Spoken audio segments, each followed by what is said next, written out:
जितने भी लोग बीपीएससी टीचर एग्जाम की तैयारी करते हैं क्लास 1 to 5 के लिए, उनके लिए आज मैं क्लास 5 के मैथ्स का क्वेश्चंस लेकर के आया हूं। बहुत ही शानदार ये प्रश्न है मेरे साथी। अगर आप बीपीएससी टीचर एग्जाम की तैयारी करते हैं क्लास 1 to 5 के लिए, तो मेरे प्यारे साथी ये क्वेश्चंस जो आप देख रहे हैं, ये क्वेश्चंस बहुत ही इंपॉर्टेंट होने वाली है आपके लिए। वैसे हुआ क्या, कल रात जब मैं क्लास 5 के मैथ्स को उल्टा रहा था, क्योंकि सब कुछ बदला बदला सा लग रहा था, तो बोला मैं भी देख लेता हूं। जब मैंने प्रश्न को देखा तो मैं तो अचंभित हो गया। भाई ये तो बीपीएससी टीचर के एग्जाम में पूछा जाता है प्रश्न 1 to 5 के लिए।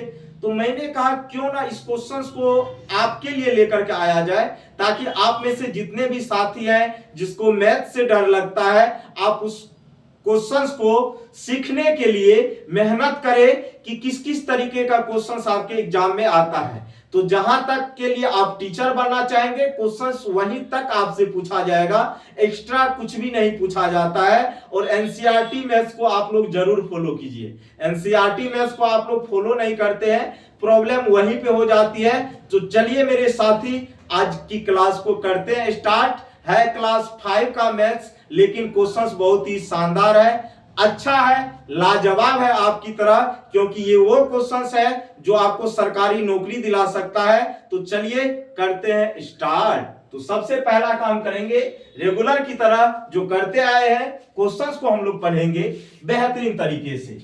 यहां से पे समझिएगा मेरे प्यारे दोस्त, यहां पे कहा गया 25 मजदूरों की एक दिन की जो मजदूरी है मेरे प्यारे बच्चे 1750 रुपया है। समझना, 25 मजदूर किसी काम को कर रहे हैं और उस 25 मजदूरों को एक दिन का जो मजदूरी मिलता है, कितना मिलता है बउआ? 1750 रुपया मिलता है। ठीक है, तो आपको पूछा गया है प्रत्येक मजदूर की दैनिक मजदूरी क्या होगी। अब समझना मेरे प्यारे दोस्त, यहाँ पे ये कहा गया है जैसे आप 25 आदमी हैं अपने ग्रुप में, किसी काम को करने के लिए गए, तो जब आपने काम को समाप्त कर लिया तो उसके बदले में आपको 1750 रुपया मिला।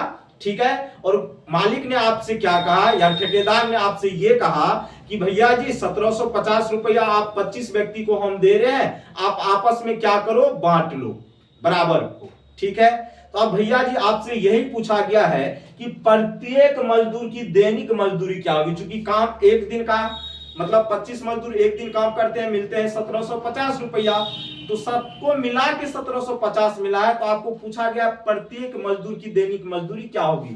तो जब भी मेरे प्यारे बच्चे इस तरीके का क्वेश्चंस आए तो आपको घबराने की कोई जरूरत नहीं है।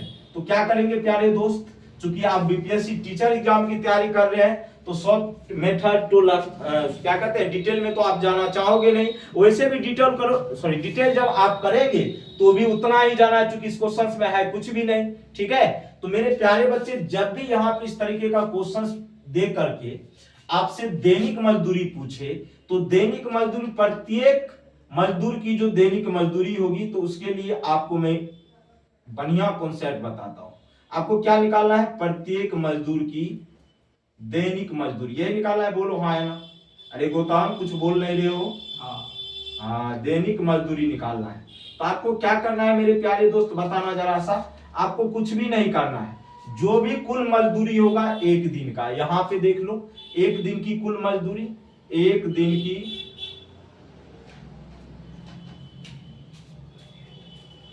दिन की कुल मजदूरी, और बट्टे में आप क्या कर दोगे मेरे प्यारे बच्चे, एक दिन में कितने मजदूर काम किए थे? 25। तो मजदूरों की संख्या, मजदूरों की,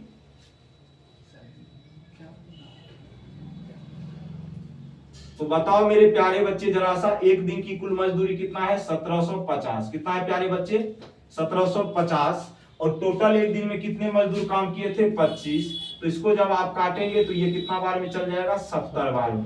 तो प्रत्येक मजदूर की जो दैनिक मजदूरी होगी मेरे प्यारे स्टूडेंट्स, वो कितना हो जाएगा? 70 रुपया हो जाएगा। बोलो कोई दिक्कत? ये सब लिखने की कोई जरूरत नहीं थी, आप ऐसे भी सोच सकते हैं 25 मजदूर आते हैं, काम करते हैं, 1750 रुपया एक दिन का मिलता है, प्रत्येक को बराबर बांटना है। तो आप क्या करेंगे, 25 से डिवाइड कर देंगे, कहानी खत्म हो जाएगा। बोलो हाँ या ना। अब चलते हैं मेरे प्यारे बच्चे दूसरे क्वेश्चन की तरफ। बहुत ही शानदार ये प्रश्न है, आराम से देखिएगा, कोई टेंशन ज्यादा लेने की जरूरत नहीं है। तो दूसरे नंबर क्वेश्चन को हम लोग देख रहे हैं यहाँ पे प्यारे दोस्त। यहाँ पे कहा गया दो संख्या का गुणनफल कितना 115 625 है, उनमें से एक संख्या 125 है, तो दूसरी संख्या क्या होगी। और मैं एक चीज आपको बता दूं, बहुत सारे लोगों को इस तरह के क्वेश्चंस में प्रॉब्लम्स होती है। प्रॉब्लम्स क्यों होती है? क्योंकि आपको सही कॉन्सेप्ट नहीं पता होता है, जिस वजह से आपको प्रॉब्लम्स होती है। तो मेरे प्यारे बच्चे, मान लो हमारे पास दो संख्या है n1 और क्या है n2, बोलो हाँ या ना। और इसी दोनों का गुणनफल हमें कितना दिया गया 115 625, बोलो जरा सा। अब मेरे प्यारे बच्चे n1 मान लो कि इसमें से एक संख्या तो आपको दिया हुआ है, मान लो कि n1 आपको पता है कितना 125, आपको किसका वैल्यू निकालना है n2 का, निकालना है कि नहीं बताओ तो। दूसरी संख्या आपसे पूछी गई है तो निकाल लो, कोई दिक्कत नहीं है। यहाँ से n2 का वैल्यू निकालेंगे तो 115 625 बट्टे करेंगे कितना 125।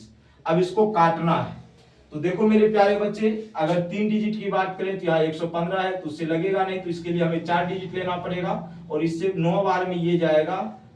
उसके बाद आप भाग दे करके देख लो, अगर नहीं आता है तो ऐसे कर लो, ठीक है, कोई दिक्कत नहीं है, एक बार देख लेते हैं।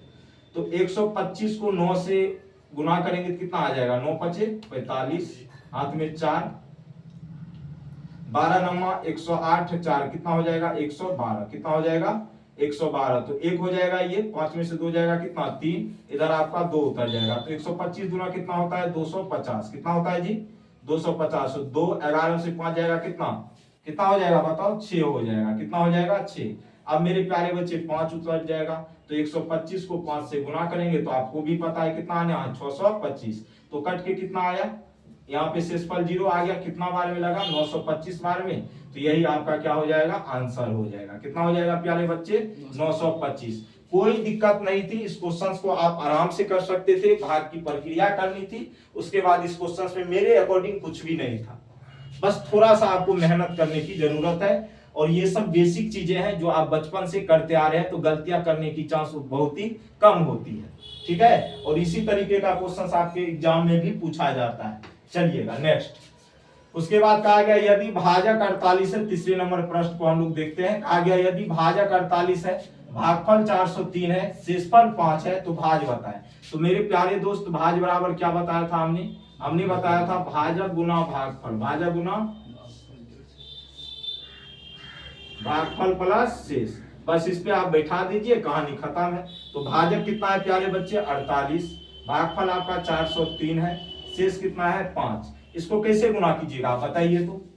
देखिए मैं करता हूं गुना, देखो 48 को पहले 4 से करो, ऐसे 48 गुना 400 प्लस कर दो कितना 3, कोई दिक्कत है या ना, अरे बोलो ना। तो यहाँ पे देखेंगे आप, तो यहाँ पे कितना हो जाएगा आपका 48 गुना 400 प्लस में कितना 3 हो जाएगा, तो इसको ऐसे कर सकते हैं आप, देखो 8 चौका कितना 32, कितना हो जाएगा प्यारे बच्चे 32, 4 चौका 16 3 19, तो 192 पे 2 जीरो प्लस में 3, तो कितना हो जाएगा बताओ 1 9 2, इसमें 3 ऐड कर देंगे तो 0 3 हो जाएगा, प्लस में कितना है 5, तो यहाँ से हो जाएगा 1 9 2 और 0 3 में 5 0 8 हो जाएगा कि नहीं। तो यही आपके प्रश्न का क्या हो जाएगा सही जवाब हो जाएगा। तो गुना करने का भी तरीका आपको सही पता होना चाहिए, नहीं तो वो बच्चा वाला प्रोसेस आप करते पता चलता टाइम आपका बीत गया, तो ऐसा काम नहीं करना है, मन ही मन ये चीजें करनी है आपको। और ये कब होगा, जब आप सही तरीके से मेहनत करेंगे तो ही हो सकता है, अन्यथा नहीं होगा।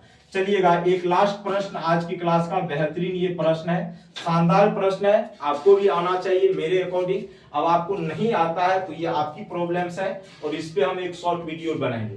कहा गया गणतंत्र दिवस मनाने के लिए 5वीं कक्षा के बच्चों ने कागज की झंडियां बनाई, मतलब गणतंत्र दिवस मनाने के लिए क्या क्या 5वीं कक्षा के बच्चों ने क्या की एक झंडियां बनाई। कक्षा में 30 बच्चे थे और हर एक ने 3 झंडियां बनाई। हर एक ने कितने झंडियां बनाई, तो देखो टोटल स्टूडेंट्स कितने हैं, टोटल नंबर्स ऑफ स्टूडेंट कितने हैं प्यारे बच्चों, नंबर्स ऑफ स्टूडेंट्स की अगर हम बात करें टोटल, तो ये आपके कितने हैं बताओ 30 है, कितने हैं 30, कितने हैं 30, और प्रत्येक ने 3 झंडियां बनाई, तो टोटल 30 स्टूडेंट है, कितने झंडियां बनाएंगे टोटल 90, कितने झंडियां बनाएंगे 90 झंडियां, होगा कि नहीं बताओ। अब बोल रहा है कुल कितनी झंडी, सॉरी कुल कितनी झंडियां बनी, तो 1 नंबर का आंसर आपका कितना हो जाएगा 90, कितना हो जाएगा 90। बोल रहा है स्कूल में कुल 8 कक्षाएं बराबर बांटनी है, तो प्रत्येक कक्षा को कितनी मिलेगी। देखो अब आपके पास कितनी है प्यारे बच्चों 90 झंडियां, कितनी झंडियां हैं 90। अब इसको क्या करना है, कुल 8 कक्षा में बांटना है और प्रत्येक को क्या करना है बराबर बांटना है, कितना बांटना है बराबर। तो भैया मेरे बताओ जरा सा, अब आप ही जरा सा हमें बताओ, 90 झंडियां 8 क्लास में बराबर बांटना है, तो 8 से भाग दे देंगे तो कितना हो जाएगा बताओ। तो 11 8 88, ऐसे करके समझो दूसरा नंबर को, ठीक है। 8 क्लास में टोटल 90 झंडियां को बांटना है, तो एक बार में देंगे, तो यहाँ तो 1 0, फिर 1 से जाएगा, यहाँ 8, यहाँ कितना 2, तो मतलब प्रत्येक को अगर बराबर बांटेंगे तो कितना मिलेगा, 11 मिलेगा। 11 8 88 है, 11 11 सबको मिल जाएगा, लेकिन शेष आपका कितना बच जाएगा, 2। तो यही लास्ट में पूछा गया है, शेष कितनी झंडियां बच गई, तो लास्ट का आंसर कितना हो जाएगा आपका, 2 हो जाएगा। तो मुझे उम्मीद है यहाँ तक चीजें आपको समझ में आई होगी। है कुछ भी नहीं, थोड़ा सा अभी मेहनत कीजिए मेरे साथ साथ, जब मैं आपके लिए इतना मेहनत कर रहा हूँ, हाँ देख लो एक बार बढ़िया से, तो आप भी मेरे साथ कर सकते हैं मेहनत, कोई बुराई उसमें नहीं है। और आपकी ही जिम्मेदारी है, आप कहां तक जाएंगे वो आपकी मेहनत पे डिपेंड करता है, ना कि मेरी मेहनत। मेरा काम है आपको सही डायरेक्शन दिखाना, वो मैं दिखा रहा हूं हमेशा से, आगे भी दिखाऊंगा अगर मेरी जिंदगी शेष बची रही होगी तो। लेकिन आप अपने मेहनत में कोई कमी नहीं रखिए, चीजें आपको मिलती ही जाएगी। तो मेरे प्यारे दोस्त, बाय बाय, टेक केयर, जय हिंद, जय भारत।